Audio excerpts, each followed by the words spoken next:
আসসালামু আলাইকুম। আশা করি সকলে ভালো আছেন। আজকে একটি বিষয় নিয়ে কথা বলব। সেটি হলো যে ভাইবা বোর্ডের manner and etiquette. That means আপনি ভাইবা বোর্ডে ঠিক প্রবেশ করবেন কিভাবে? তারপরে আপনাকে যে প্রশ্নগুলো করা হবে সেগুলোর উত্তর কেমন করে দেওয়া উচিত? বা কোনো প্রশ্নের উত্তর যদি আপনি না পারেন, সেক্ষেত্রে আপনি কি বলবেন?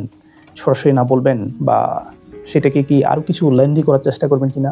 আসুন সেগুলো নিয়ে আলোচনা করা যাক। তো আমি সবার ১ম এই বলব যে ভাইবা বোর্ডের একজন প্রার্থী যখন উনি প্রবেশ করার সাথে, সাথে কিন্তু বোর্ডের যারা ব্যক্তি থাকেন বা সদস্য থাকেন, তো তারা কিন্তু চাকরি মিনিমাম সরকারি চাকরিজীবী হিসেবে ২০ বছর অতিবাহিত করে ফেলেন, কম বেশি। তো উনারা মানুষ চিনে ফেলেন। আপনাকে দেখলেই ১ম দেখাতেই আপনার সম্পর্কে একটা গেস করে নেওয়ার ক্ষমতা তাদের আছে এবং সেটি মোটামুটি ৮০% সঠিক হয়। তো সেক্ষেত্রে আপনি যখন বোর্ডে প্রবেশ করবেন, এটি খুব গুরুত্বপূর্ণ যে আপনি কিভাবে প্রবেশ করছেন। আপনার ফার্স্ট ইমপ্রেশনটা কি হবে তাদের কাছে। যেমন আপনি যখন বোর্ডের ১ম এই আপনি দরজাটা খুলে প্রবেশ করবেন, আপনি কিভাবে প্রবেশ করবেন? সরাসরি দরজা খুলে ভিতরে ঢুকে বলবেন, "স্যার আসতে পারি?" না। আপনি যে কাজটা করবেন সেটি হলো যদি বদ্ধ দরজা থাকে, বন্ধ অবস্থায় থাকে, তো আপনি দরজাটা খুলে সামনের দিকে একটি ঝুঁকে আপনি তাদের দিকে একটা হাসি দিয়ে বলবেন যে, "স্যার আমি কি আসতে পারি?" আপনাকে ইংরেজিতে শুরুতেই বলা দরকার নেই, "may I come in sir?"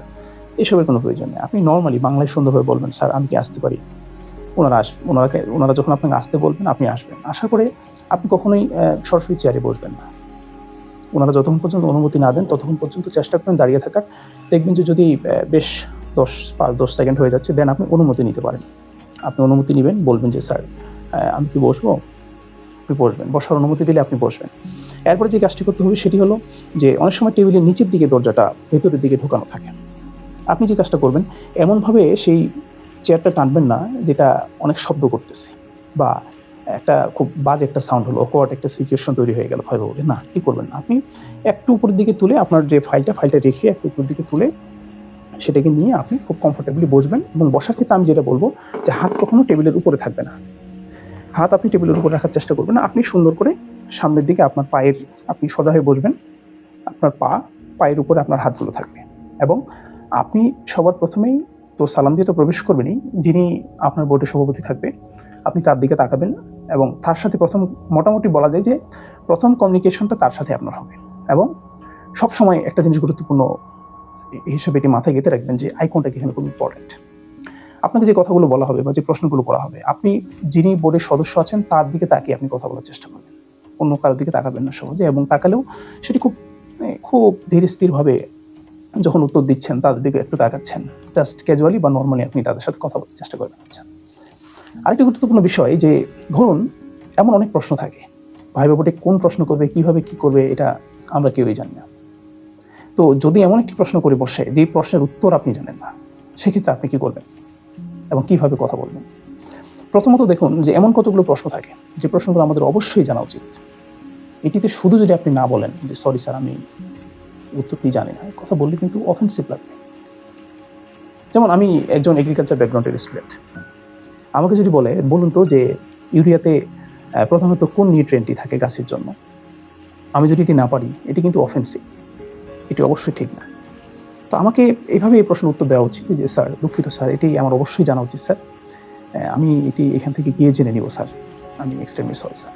আপনার বিনয় যে উনি অত্যন্ত গুরুত্বপূর্ণ একটি প্রশ্ন করেছেন, উনাকে এটা ফিল করানো এবং আপনি যে সেটা পারেননি, এজন্য আপনি দুঃখ প্রকাশ করছেন এবং আপনি এখানেও সিনসিয়ারিটির একটা পরিচয় দিচ্ছেন যে, "স্যার আমি এখান থেকে গিয়ে এটা অবশ্যই আমি জেনে নিব।" সবসময় এইভাবে উত্তরগুলো দিবেন না। কিছু, কিছু সময় বলবেন, "দুঃখিত স্যার, এই মুহূর্তে আমার এটি মনে পড়তেছে না। স্যার আমার এটা জানা নেই স্যার, দুঃখিত স্যার।" আপনি সবসময় চেষ্টা করবেন অত্যন্ত বিনয় দেখানোর। আমি এখানে আরেকটা কথা বলে রাখি যে কিছু, কিছু বোর্ড আপনি দেখবেন যে যারা ওখানে থাকেন সাধারণত আমাদের চেয়ে বয়স অনেক বেশি হয়। আমাদের বাবা বা দাদার বয়সীর হয়। আপনি প্রত্যেকটার উত্তর দিতে পারতেছেন, আপনাকে দেখবেন কিন্তু আরো ঠেকানোর চেষ্টা করবে। এটি স্বাভাবিক ভাই। এটা খুব কমন একটা বিষয়। তো না পারাটা কিন্তু অনেক সময় ক্রেডিটেড। সেও একটা ফিল করবে যে হ্যাঁ, তো আমি তাকে একটা এমন প্রশ্ন করেছি। এটা বস্তুতপক্ষে শতভাগ সঠিক না হলেও আপনি যদি কোনো কিছু না পারেন, এট লিস্ট এটা মনে করে সান্ত্বনা দিবেন যে, "না সমস্যা নেই। আমি ১০ টা প্রশ্ন করেছি। আচ্ছা আমি এটা পারলাম না।"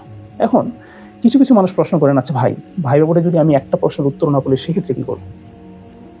এমন অনেক উদাহরণ আছে যে একটা বোর্ডে একটা প্রশ্নের উত্তর দেয়নি, কাঙ্ক্ষিত ক্যাডার পেয়েছে, কাঙ্ক্ষিত চাকরি পেয়েছে। সো আমি বলব যে আশাহত হওয়ার কিছু নেই। আপনার বোর্ড আপনার কাছে মোটামুটি যখন আপনার ভাইবা বা রিটেন বা যে কোনো প্রিলিমিনারি নেয়, তারপরে যদি ভাইবা হয়, সেখানে আপনার সাধারণ জ্ঞান, আপনার বিভিন্ন বিষয়ভিত্তিক জ্ঞান এগুলো জাজ করা হয়ে যায়।